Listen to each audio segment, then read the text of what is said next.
नमस्कार दोस्तों, स्वागत है आपका मेरे चैनल पे। दोस्तों आज हम बात करेंगे उस रिपोर्ट के ऊपर जो कहती है कि इंडियन आर्मी खुश नहीं है ऑर्डिनेंस फैक्ट्री बोर्ड द्वारा सप्लाई किए गए एम्यूनिशन के साथ, यानी कि गोला बारूद के साथ। तो चलिए दोस्तों शुरू करते हैं। दोस्तों अक्सर हम बात करते हैं इंडिजिनाइजेशन की, यानी कि एम्यूनिशन जो हम बनाते हैं या वेपन सिस्टम जो हम बनाते हैं उसे लोकली डेवलप किया जाए और मेक इन इंडिया के तहत यहीं बनाया जाए। लेकिन दोस्तों हमारी state owned ordnance factory board ने जो एम्यूनिशन प्रोवाइड कर रही है वो बिल्कुल भी अच्छा नहीं है। और दोस्तों पहले ही कोविड-19 महामारी के चलते बजट के अंदर बहुत ज्यादा रेस्ट्रिक्शन आ गई हैं और सारा ध्यान सेल्फ रिलायंस के ऊपर और लोकली चीजें बनाने के ऊपर दिया जा रहा है। ऐसे में फॉल्टी एम्यूनिशन जो है वो बहुत ज्यादा दुखी करने वाली घटना है। और दोस्तों इंडियन आर्मी का कहना है कि हमने बहुत सी कंप्लेन पास्ट के अंदर भी दी है ऑर्डिनेंस फैक्ट्री बोर्ड के एम्यूनिशन की क्वालिटी के ऊपर, और साथ ही हमने बहुत बार ये भी कहा है कि इसके अंदर सुधार की जरूरत है। लेकिन इतनी बार कंप्लेन करने के बाद भी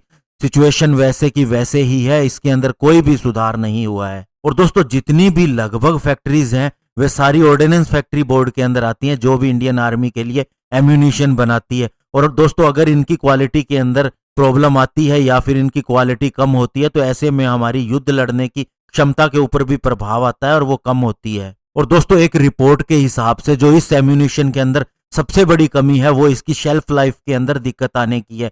ये दोस्तों ऐसा ही है कि कोई मेडिसिन की अगर एक्सपायरी डेट 2 साल की रखी गई है, यानी 2 साल तक वह इफेक्टिव रहती है और उससे पहले ही वह अपनी पोटेंसी खत्म कर दे या फिर उसका इफेक्ट आना कम हो जाए, तो उसी तरह से वेपन सिस्टम के अंदर भी होता है कि समय से पहले ही अगर उसकी परफॉर्मेंस कम हो जाए या फिर वह डिग्रेडेड हो जाए तो इस तरह की प्रॉब्लम भी आ रही है। और दोस्तों इससे पहले की जो रिपोर्ट आई थी उसमें यह भी कहा गया था कि इनके अंदर हर 5वें दिन के बाद में एक ना एक एक्सीडेंट होता है या हफ्ते के अंदर एक एक्सीडेंट होता ही होता है इन फॉल्टी एम्यूनिशन की वजह से। और दोस्तों बताया जाता है कि जहां इसका प्रोडक्शन होता है वहां पर सबसे बड़ी प्रॉब्लम क्वालिटी कंट्रोल और क्वालिटी एश्योरेंस के अंदर है, क्योंकि दोस्तों ऐसा बहुत ही कम होता है कि कोई फॉल्टी मटेरियल आने की वजह से किसी भी एम्यूनिशन के प्रोडक्शन को रोका गया हो। और दोस्तों ये बहुत बुरी बात है क्योंकि मेडिसिन क्षेत्र में भी ऐसे ही होता है कि जब कोई मटेरियल आता है सबसे पहले उसकी जांच होती है। हालांकि जांच तो ऑर्डिनेंस फैक्ट्री बोर्ड में भी होती होगी,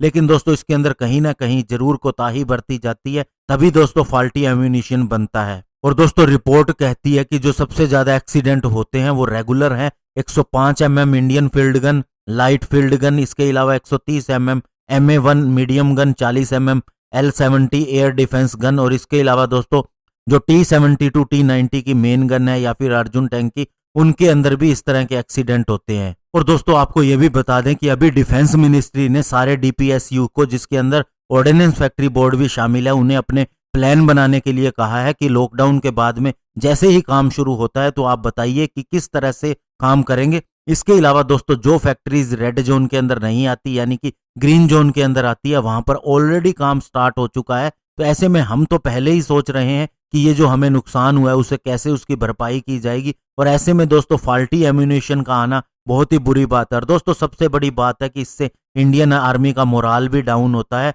और उनका हमारी मैन्युफैक्चरिंग प्रोसेस के अंदर से विश्वास हटता है। और ऐसे में दोस्तों ये मेक इन इंडिया के लिए बिल्कुल भी अच्छा नहीं है। लेकिन दोस्तों आपको ये भी बता दें कि ये रिपोर्ट्स जो आई है ये सारी पास्ट की जो कुछ एक रिपोर्ट्स है उनको मिला के बनाई गई है। ऐसे में हम ये क्लियरली नहीं कह सकते कि अभी इन दिनों में एक्सीडेंट हो रहे हैं या नहीं, ऐसी कोई घटना नहीं आई है। लेकिन ये जरूर रहा है कि ऑर्डिनेंस फैक्ट्री बोर्ड के जो एम्यूनिशन है उसके अंदर कुछ हद तक प्रॉब्लम रही है और उसके अंदर काफी ज्यादा सुधार करने की भी कोशिश की गई है। ऐसे में दोस्तों आगे जाके कोशिश यही होगी कि इसके अंदर बहुत अच्छी इंप्रूवमेंट हो। और दोस्तों UAE ऑलरेडी हमारे से और अन्य कई Asian countries already ordnance factory board का बहुत से एम्यूनिशन का यूज भी कर रहे हैं और बहुत सी मिडिल ईस्ट की कंट्रीज भी इसका इस्तेमाल कर रही हैं। तो ऐसे में हम बिल्कुल ये नहीं कह सकते कि ये किसी काम का नहीं है। लेकिन हाँ दोस्तों कुछ एक जगह पर प्रॉब्लम आ जाती है। धन्यवाद। जय हिंद।